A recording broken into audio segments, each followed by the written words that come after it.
राधे नमस्कार। मैं सपना हमारे चैनल श्री जी में आपका स्वागत करती हूँ। आज मैं बात करूँगी कार्तिक स्नान के संपूर्ण नियमों के बारे में। कार्तिक का पावन पवित्र महीना शुरू हो गया है।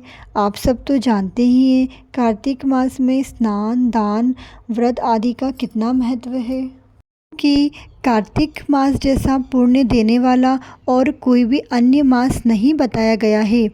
कहा गया है कि दुर्भाग्य से ग्रसित व्यक्ति भी कार्तिक स्नान करना प्रारंभ कर दे और कुछ विशेष नियमों का लेना प्रारंभ कर दे तो व्यक्ति का दुर्भाग्य भी स्वतः धुल जाता है।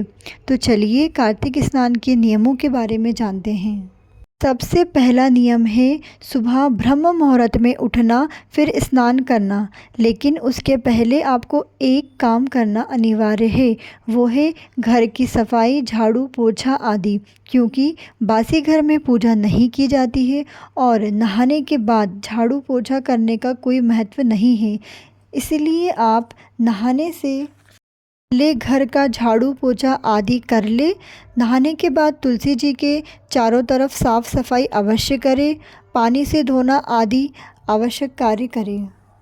दूसरा नियम है कि आपको संकल्प लेना है। जी हाँ, व्रत में संकल्प लेना बहुत ज़रूरी होता है, क्योंकि हम कोई भी व्रत करते हैं और यदि हम संकल्प नहीं लेते हैं तो उस व्रत का हमें पूरा फल प्राप्त नहीं होता है। तो आइए जानते हैं संकल्प कैसे लिया जाता है।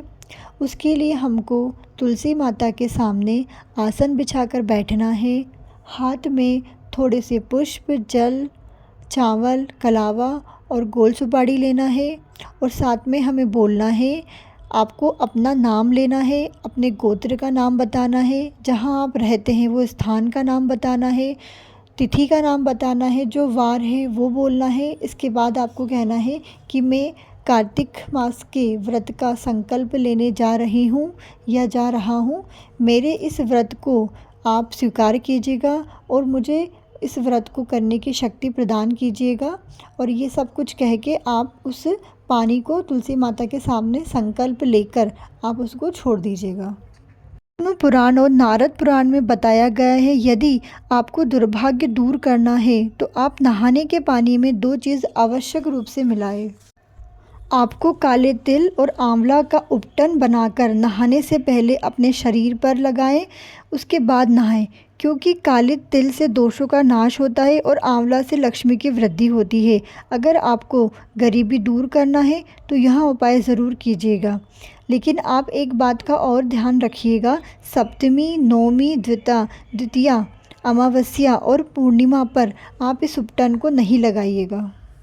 साबुन और तेल का उपयोग नहीं किया जाता है। शास्त्रों के अनुसार कार्तिक स्नान के इस व्रत में इन सभी चीज़ों का उपयोग करना वर्जित बताया गया है। अब खान पान के नियम क्या हैं? लहसुन, प्याज, मांस, मदिरा, मूली, मसूर की दाल या अन्य किसी प्रकार की दाल, इन सब चीज़ों का सेवन नहीं करना चाहिए। भारी और गरिष्ठ वस्तुओं को भी नहीं लेना चाहिए। सब करने से साक्षात भगवान नारायण की कृपा प्राप्त होती है। एक और दीपदान होता है जिसे आकाश दीपदान कहते हैं, जो कि हमें हमारे घर की छत पर लगाना चाहिए। सुबह ब्रह्म मुहूर्त में उठकर यदि हम घर की छत पर दीपक लगाते हैं तो वहाँ भी बहुत शुभ माना जाता है और उसे हम आकाश दीपदान कहते हैं। और इन सभी के साथ हमें पूरे महीने ब्रह्मचर्य का पालन करना चाहिए और जो भी विधवा स्त्री है उनको नहाने में तिल और आंवले की जगह तुलसी की मिट्टी का उपयोग करना चाहिए। मैं आशा करती हूँ आपको मेरी यह वीडियो पसंद आई होगी। अगर आपको यह मेरी वीडियो पसंद आई है तो प्लीज़ आप मेरे चैनल को लाइक, शेयर एंड सब्सक्राइब कीजिएगा। धन्यवाद।